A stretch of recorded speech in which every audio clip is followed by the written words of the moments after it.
अपने पहले की वीडियो में हमने देखा था कि कैसे नगरीय सिंधु घाटी सभ्यता के पतन के बाद भारत की भूमि पर ग्रामीण वैदिक सभ्यता का उदय हुआ।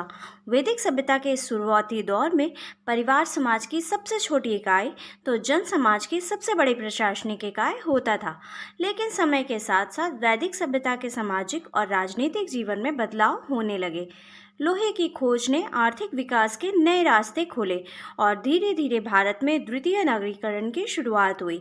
जनसंख्या में आई वृद्धि और राजा के बढ़ते प्रभाव ने प्रशासनिक इकाई के स्वरूप में कुछ ऐसा परिवर्तन किया कि ऋग्वैदिक काल के जन उत्तर वैदिक काल में बड़े होकर जनपद बन गए और वैदिक काल के समाप्त होते होते और बड़े होकर महाजनपद बन गए।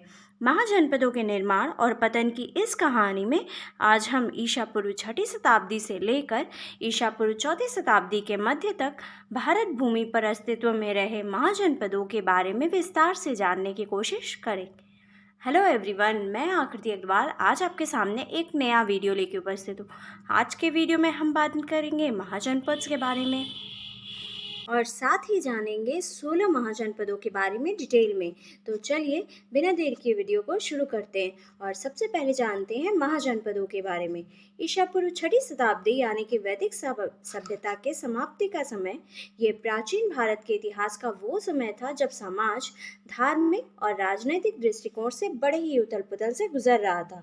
सनातन धर्म में पनप रही कठोर वर्ण व्यवस्था से त्रस्त होकर लोग बौद्ध और जैन विचारधारा की तरफ आकर्षित होने लगे थे। इधर शक्तिशाली बन चुके राजा अपने साम्राज्य को बड़े से और बड़ा करने में लगे हुए थे, जिससे छोटे छोटे जनपदों का आपस में विलय होकर महाजनपदों का निर्माण शुरू हुआ। महाजनपदों की अधिकतम जानकारी हमें इस काल में लिखे गए बौद्ध और जैन ग्रंथों से ही प्राप्त होती है। अंगुत्तर निकाय नामक बौद्ध ग्रंथ व भगवती सूत्र नामक जैन ग्रंथ से हमें 16 महाजनपदों की सूची प्राप्त होती है और साथ ही इन महाजनपदों की राजनीतिक व्यवस्था कैसी रही इस बारे में भी इन ग्रंथों से ही पता चलता है। वैदिक काल की समाप्ति के समय वर्तमान भारत का बिहार और पूर्वी उत्तर प्रदेश का क्षेत्र महाजनपदों के विस्तार का मुख्य केंद्र रहा। वर्तमान मध्य प्रदेश, राजस्थान, दक्षिण भारत में हमें क्रमशः एक एक महाजनपद दिखाई देते हैं, तो वर्तमान भारत के बाहर पाकिस्तान व अफगानिस्तान में हमें एक एक महाजनपद दिखाई देते हैं। ज़्यादातर महाजनपदों में राजतंत्र की व्यवस्था ही दिखाई पड़ती है, लेकिन कुछ महाजनपद ऐसे भी थे जिनमें हमें गणतंत्र व्यवस्था देखने को मिलती है। तो चलिए डिटेल में जानते हैं इन सभी महाजनपदों के बारे में और सबसे पहले बात करते हैं मगध महाजनपद की। अगर बात करें मगध की, तो मगध प्राचीन भारत के समृद्ध और सबसे प्रमुख महाजनपदों में से एक था। यह राज्य उत्तर में गंगा, पूर्व में चंपा और पश्चिम में सोन नदी से घिरा हुआ था। वर्तमान में यह क्षेत्र बिहार के दक्षिण में पटना से गया के बीच दिखाई पड़ता है। इसकी प्राचीन राजधानी राजगृह थी। राजा बिंबिसार के समय इस राज्य का सबसे अधिक विकास हुआ। गौतम बुद्ध ने भी अपने अधिकांश समय इसी राज्य में बिताया। और अब बात करते हैं दूसरे महाजनपद अंग के बारे में। यह राज्य वर्तमान बिहार के भागलपुर जिले में मुंगेर क्षेत्र में स्थित था। इसकी राजधानी का नाम चंपा था। सर्वप्रथम अथर्ववेद में और फिर बाद में महाभारत में भी हमें इस राज्य का वर्णन मिलता है। शुरू में यह एक सामान्य राज्य की ही तरह था, पर बाद में यह व्यापार का बहुत बड़ा केंद्र बन गया।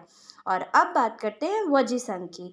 वज्जी संघ मूल रूप से 8 जनपदों को मिलाकर बना हुआ एक गणतांत्रिक महाजनपद था, जिसकी राजधानी वैशाली हुआ करती थी। यह क्षेत्र उत्तर में गंगा नदी, पश्चिम में गंडकनी नदी से घिरा हुआ था।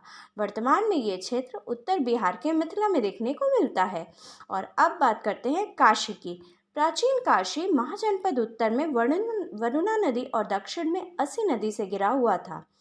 वाराणसी इसकी राजधानी का शहर हुआ करता था।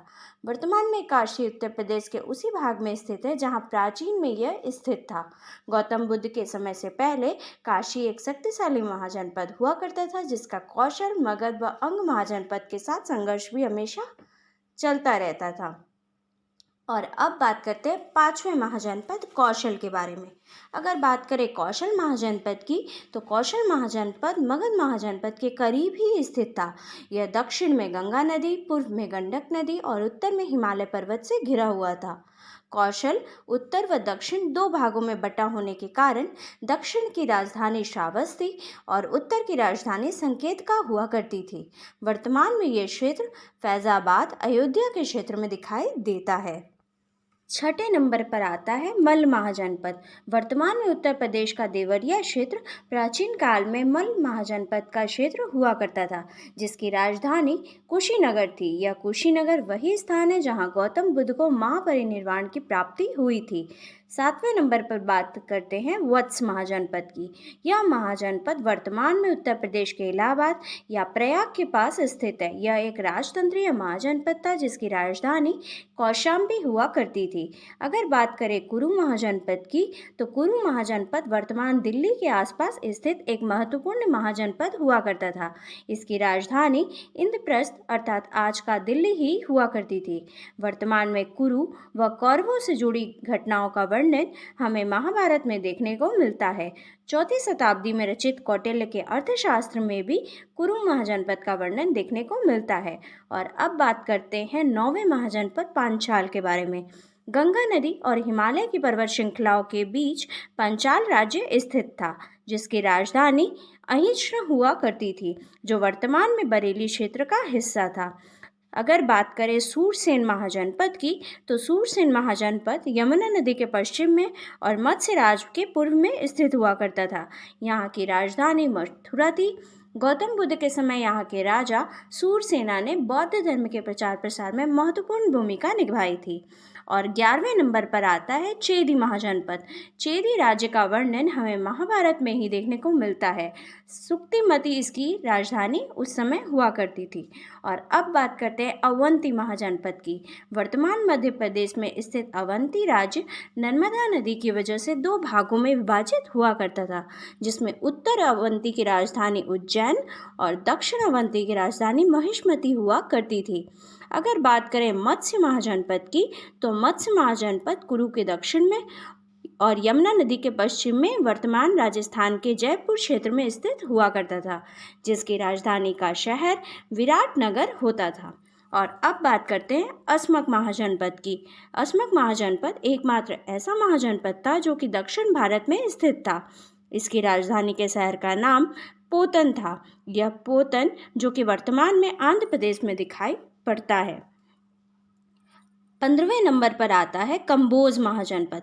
वर्तमान में पाकिस्तान और अफगानिस्तान की सीमा पर स्थित कंबोज महाजनपद हिंदू कुश पर्वत श्रृंखला के दोनों ओर स्थित था, जिसकी राजधानी का शहर हाटक था। और लास्ट में बात करते हैं गांधार महाजनपद की। वर्तमान के पाकिस्तान में स्थित गांधार महाजनपद शिक्षा व विद्वानों के लिए विश्व भर में प्रसिद्ध हुआ करता था। इस महान राज्य की राजधानी तक्षशिला हुआ करती थी, जो कि वैश्विक स्तर पर शिक्षा का एक बहुत बड़ा केंद्र होती थी। दुनिया भर से विद्वान तक्षशिला विश्वविद्यालय में ज्ञान प्राप्त करने के लिए आया करते थे। आज के वीडियो में बस इतना ही। For more such interesting video, like and subscribe my channel. Thank you.